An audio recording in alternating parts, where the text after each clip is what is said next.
Lamentation 4. Comment? L'or s'est terni, l'or pur s'est altéré.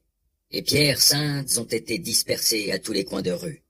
Comment se fait-il donc que les précieux fils de Sion, estimés comme de l'or fin, soient maintenant considérés comme des pots d'argile, ouvrage d'un potier? Regardez les chacals. Voyez comment les mères allaitent leurs petits en tendant leurs mamelles. La communauté de mon peuple est devenue aussi cruelle que les autruches du désert. La langue du bébé s'attache à son palais tellement il a soif. Les tout petits enfants réclament quelque nourriture et nul ne leur en donne. Ceux qui, auparavant, mangeaient des mets exquis expirent dans les rues, et ceux qui ont été élevés dans la pourpre se couchent maintenant sur un tas de fumier.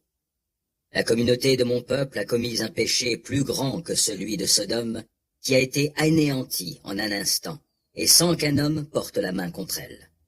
Les princes de Sion, ils étaient plus purs que la neige, et plus blancs que du lait. Leurs corps étaient vermeils, bien plus que le corail, leurs veines de saphir. Leur aspect est plus sombre, à présent, que la suie. Nul ne les reconnaît maintenant dans les rues. La peau leur colle aux os, elle est devenue sèche comme du bois. Les victimes du glaive sont plus heureuses que les victimes de la famine.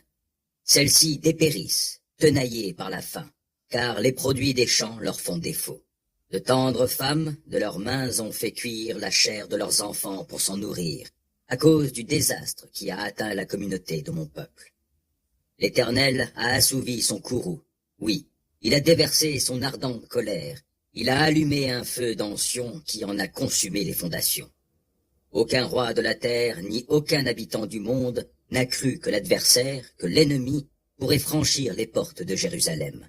Cela est arrivé à cause des péchés de ses prophètes et des fautes des prêtres qui répandaient au milieu d'elles le sang des justes.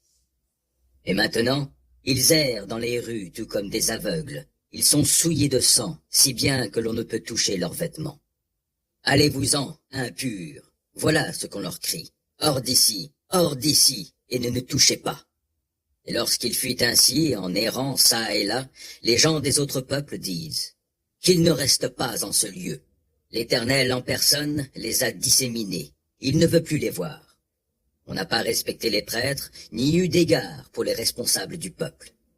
Nos yeux se consument encore dans l'attente d'une aide, mais c'est en vain. De nos postes de guet, nous attendions une nation qui ne nous a pas secourus. Nos ennemis épient la trace de nos pas, et nous ne pouvons plus circuler dans nos rues. Notre fin est prochaine, nos jours sont à leur terme. Oui, notre fin arrive. Ceux qui nous poursuivaient ont été plus rapides que l'aigle dans le ciel.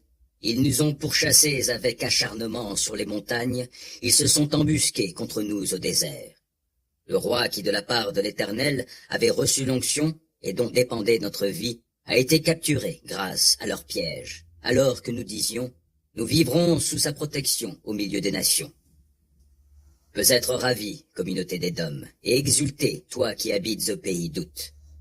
À toi aussi, on passera la coupe. Tu seras enivré et tu te mettras toute nue. Ton châtiment aura sa fin, ô communauté de Sion. Dieu ne te déportera plus.